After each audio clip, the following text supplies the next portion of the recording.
Hello, it's Nickki. Good evening and welcome. As we get settled in, let's take a moment to tune in and take a few nice, long, slow, deep breaths in. So let's begin with a nice inhale and exhale.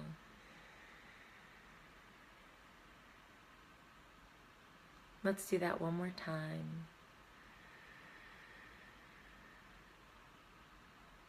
And gently, evenly let that breath go.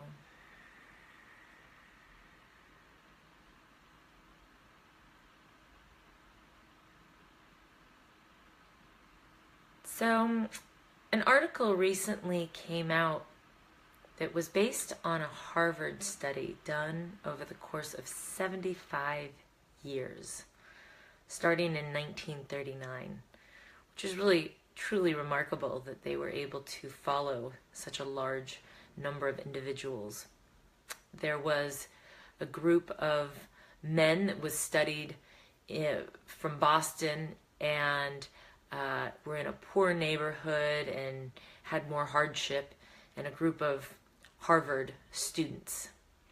And they followed these folks throughout the course of their life, doing all sorts of self-surveys, inquiries, and actually, once the technology was available, more blood work and advanced scientific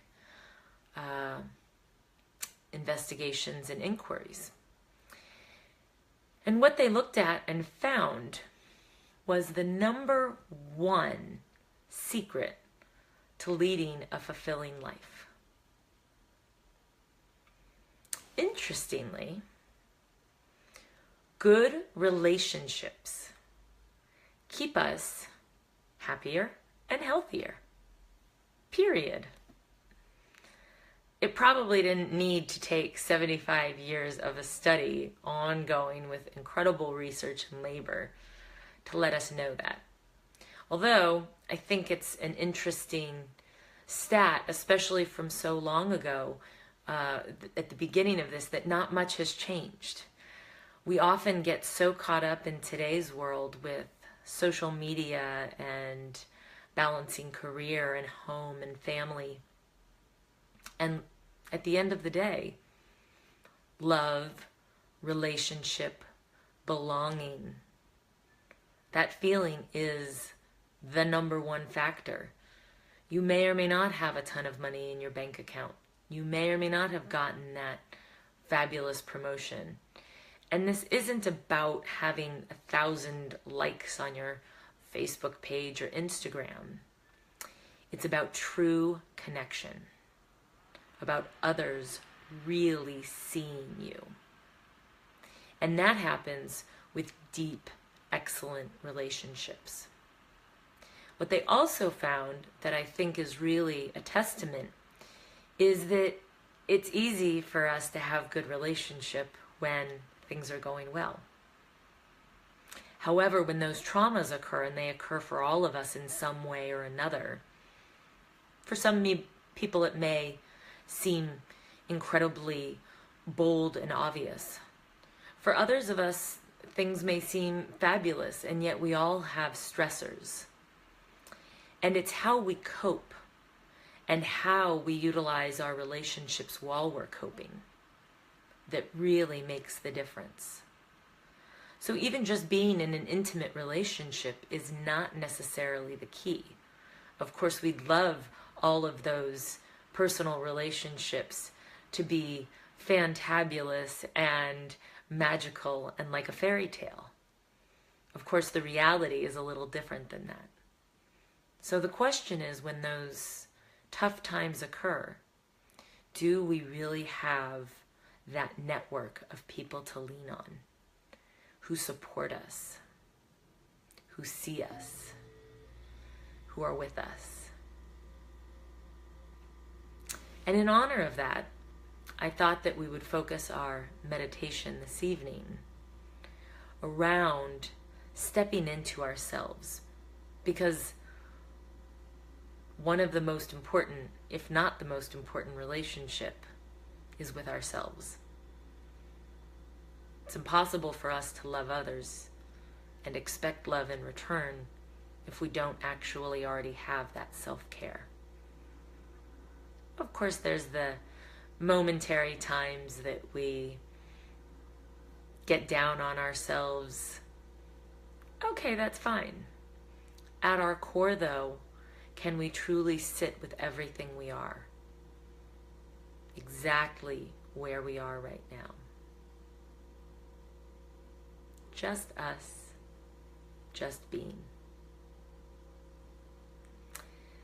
There's an incredible quote by Marianne Williamson that I'd like to read. Our deepest fear is not that we are inadequate. Our deepest fear is that we are powerful beyond measure. It is our light, not our darkness, that most frightens us. We ask ourselves, who am I to be brilliant, gorgeous, talented, fabulous? Actually, who are you not to be? And the quote goes on for a few more lines and wraps up with, as we are liberated from our own fear, our presence automatically liberates others. And I think that's a beautiful invitation that we can all look at for ourselves, knowing that in our capacity to step out and be bold and bright and brilliant, we also are inviting others around us to do the same. We can all elevate each other. There is plenty and enough to go around for all of us. There's an individual named Panache Desai, and he has a definition of liberation that is acceptance of oneself and one's life just as it is. So are we ready to liberate ourselves? To be here right now with ourselves? To be in our most magnificent and highest state and bring that out for others?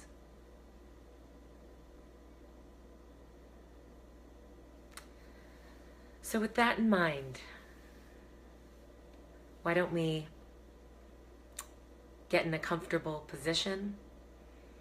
Feel free to sit in whatever way is comfortable for you. It's always nice to have a strong posture. This helps allow all of the energy flow throughout your body to rise up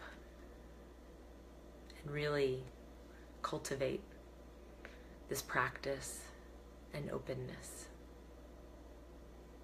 And if you'd like, feel free to close your eyes or softly gaze a few feet in front of you to allow yourself to go more inward. We'll begin with a nice, long, slow, deep breath in. And let's exhale.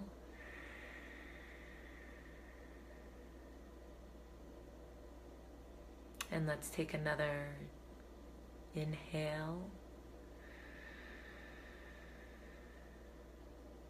Letting that go.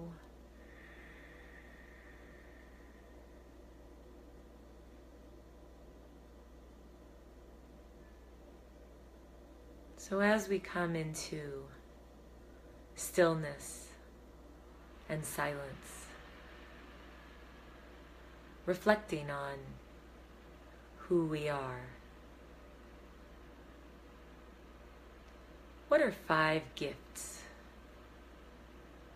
that you have that you really enjoy,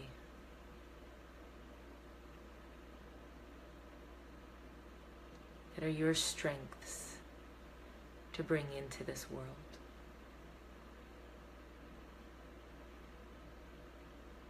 Take a few moments and contemplate.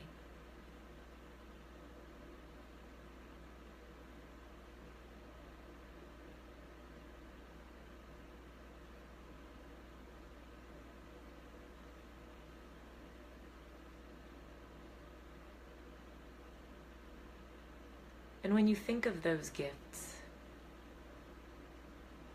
are there any others that come to mind that maybe you're not utilizing right now?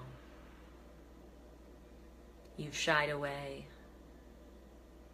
or asked the question and thought to yourself, who am I to do that task or offer this service or knowledge?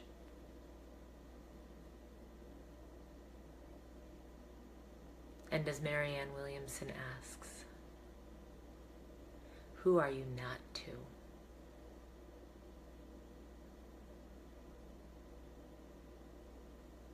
What is one way this week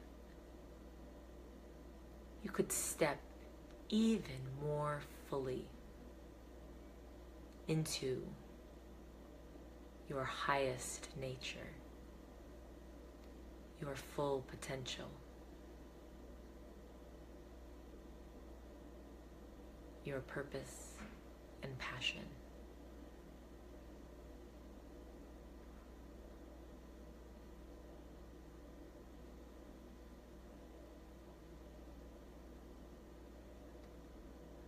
And how does the world look for you right now in regard to relationship?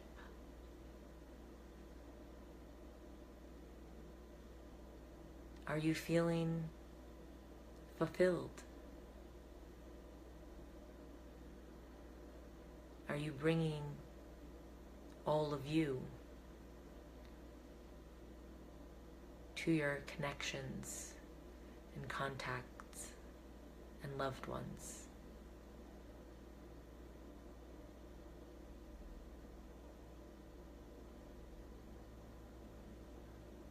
Are you feeling like yourself, truly allowing people to see you authentically, with vulnerability?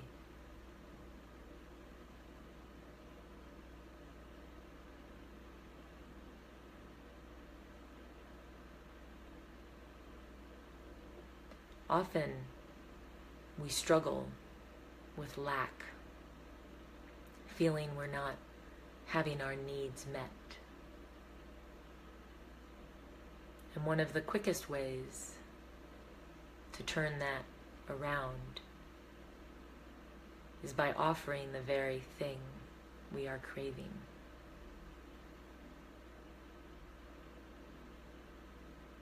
Can you envision one way this week you might be able to offer that need or gift to someone else with no expectation in return?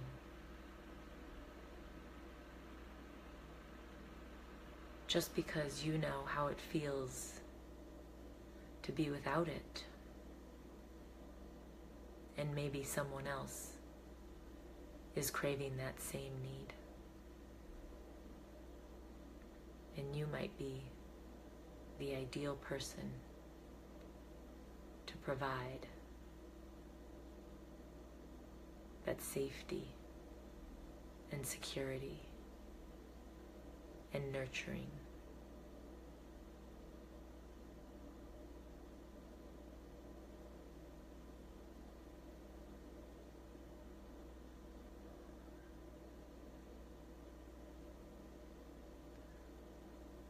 We'll spend a few minutes going into stillness and silence.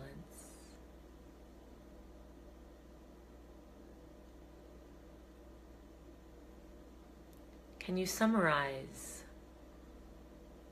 one intention from these thoughts? One desire,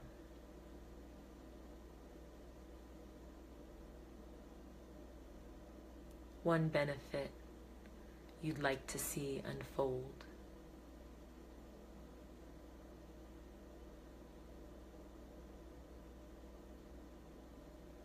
And is it possible to put it in a simple sentence that will be your mantra for this evening? An example might be, my breath is my witness. It is the only validation I need. Feel free to use that or any other that's coming your way that you feel called to use. Once again, my breath is my witness. It is the only validation I need.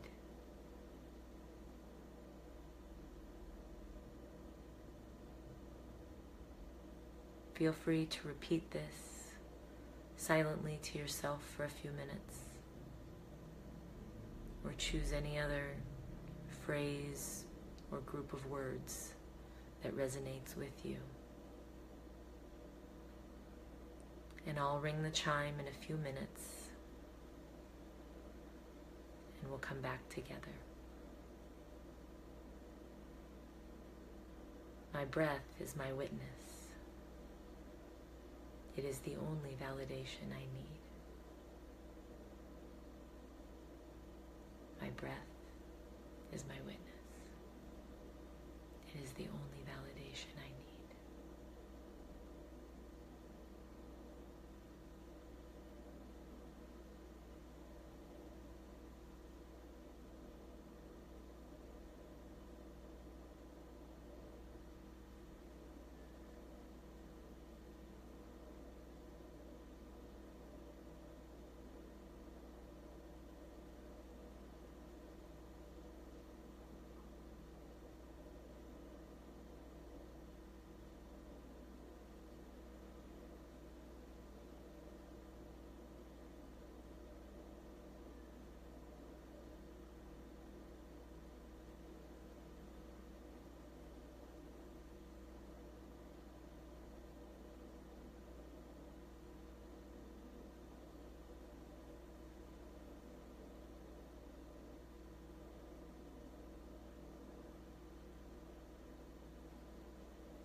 My breath is my witness.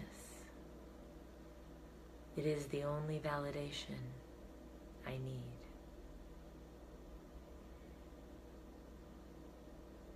Feel free to release whatever mantra you've been repeating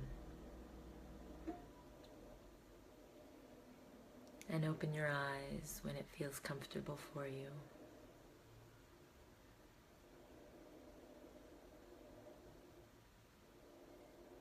Taking a few minutes to just appreciate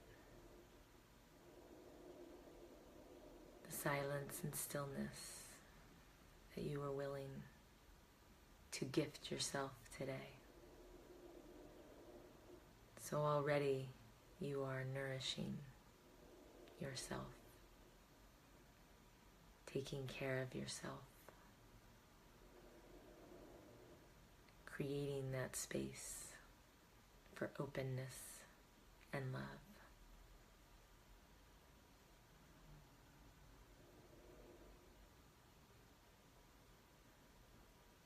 As I started out this evening, I mentioned a study from Harvard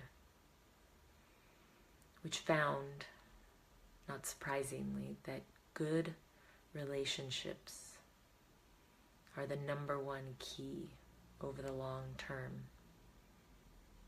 to healthier and happier lives.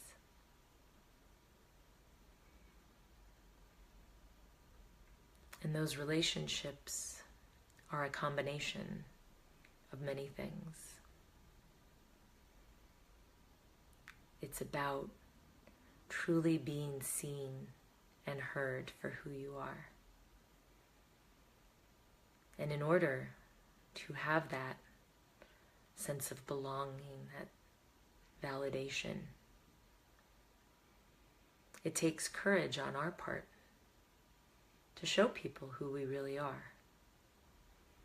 It's very easy to go with the social norm and agree and be polite. And of course there is a time and a place for that. And there is also a time for expressing yourself, truly getting congruent on what's important to you, and surrounding yourself with others who support and accept you so that you can be that most authentic version of yourself. I've provided many quotes this evening, and I'll throw one more in, which is by Jim Rohn, who says, "You are the average of the 5 people you spend the most time with." So take a look around. Who are those people you are spending time with? Maybe it's time to go out and join a group. Maybe it's golfers, or people who knit, or talk about philosophy. Whatever is exciting for you, can you create even more of that in your life? Are you willing to carve out that time? Maybe spending a few less minutes on Facebook, although it's wonderful you're on here so that you can join meditations and be with the collective. It's finding that balance. And we may never have a complete balance. Can we accept wherever we are and celebrate it?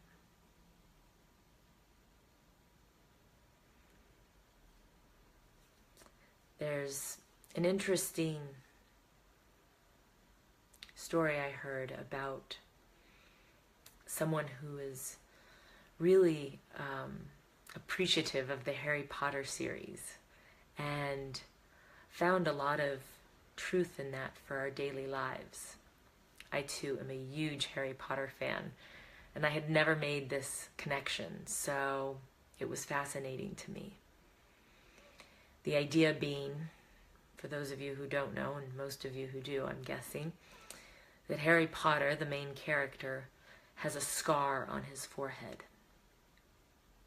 And this scar is actually just like all of the uniqueness we have.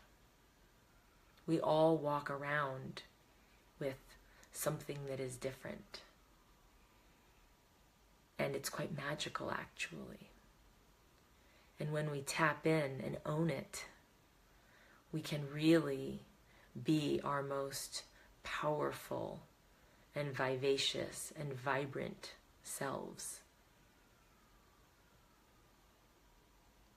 So, if you haven't picked up one of the Harry Potter books or videos, it might be fun to check it out and look at it from a new perspective. It's likely one of the reasons it was such a blockbuster success is that we all see something of ourselves within this magical individual. We all carry that same beauty and uniqueness.